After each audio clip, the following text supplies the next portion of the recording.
તો હેલો મિત્રો નમસ્કાર। તો આપણે વિડીયો લઈને આવી ગયા છીએ। તો આપણે વિડીયો વિશે વાત કરવાની છે। તો હાલ એક મોટા સમાચાર સામે મળી રહ્યા છે, તો આપણે એના વિશે ચર્ચા કરવા જઈ રહ્યા છીએ। પણ એ પહેલાં તમે નવા હોય તો અમારી ચેનલ સબસ્ક્રાઈબર કરી લેજો, તેથી કરી આવનારા વિડીયો હું તમારા માટે લાવતો છું દોસ્તો।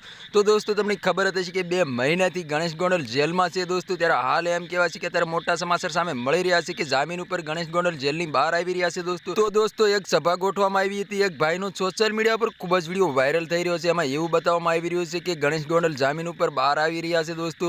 તો દોસ્તો તમને ખબર હતી કે ગણેશ ગોંડલે જે દલિત યુવકને મારવામાં આવ્યો હતો, નંગ કરીને મારવામાં આવ્યો હતો, ત્યાર પછી સોશિયલ મીડિયા પર ખૂબ જ વિડીયો વાયરલ થઈ રહ્યા છે। એમાં અત્યારે હાલ એક મોટા સમાચાર સામે મળી રહ્યા છે। એમાં એવું બતાવવામાં આવી રહ્યું છે કે ગણેશ ગોંડલના જામીન ઉપર બહાર આવી રહ્યા છે દોસ્તો। તો તમને ખબર હતી કે 3 વાર જામીન નામંજૂર કરી દેવામાં આવ્યા છે દોસ્તો। તો હાલ સોશિયલ મીડિયા પર ખૂબ જ એક ક્લિપ વાયરલ થઈ રહી છે। એમાં એવું બતાવવામાં આવી રહ્યું છે કે ગણેશ ગોંડલ જામીન ઉપર બહાર આવી રહ્યા છે દોસ્તો। તો શું સાચું છે ખોટું કમેન્ટ કરીને જરૂર બતાવી દો દોસ્તો। અને અમારી ચેનલમાં નવો હોય તો ચેનલ સબસ્ક્રાઈબર કરવાનું ભૂલશો નહીં, તેથી કરી આવવાના વિડીયો હું તમારા માટે લાવતો। તો દોસ્તો તમને ખબર હતી કે રાજુ સોલંકીને પણ ગિરફ્તાર કરી લેવામાં આવ્યા છે। ઘૂસીટોકના કારણે 5 લોકોને ગિરફ્તાર કરી લેવામાં આવ્યા છે। જૂનાગઢની અંદર ગિરફ્તાર કરવામાં આવ્યા છે અને સુરત પણ મોકલી દેવામાં આવ્યા છે દોસ્તો। અને હાલ એમ કહેવાય છે કે રાજુ સોલંકીને એવા બધા દાવાઓ છે કે વાત જ ના પૂછો દોસ્તો। રાજુ સોલંકીનું એવું કહેવું છે કે જયરાજસિંહ જાડેજાએ મને ફસાવીને જેલમાં નાખ્યો છે દોસ્તો। તો આના વિશે તમારે શું કહેવું છે કમેન્ટ કરીને જરૂર બતાવી દોસ્તો।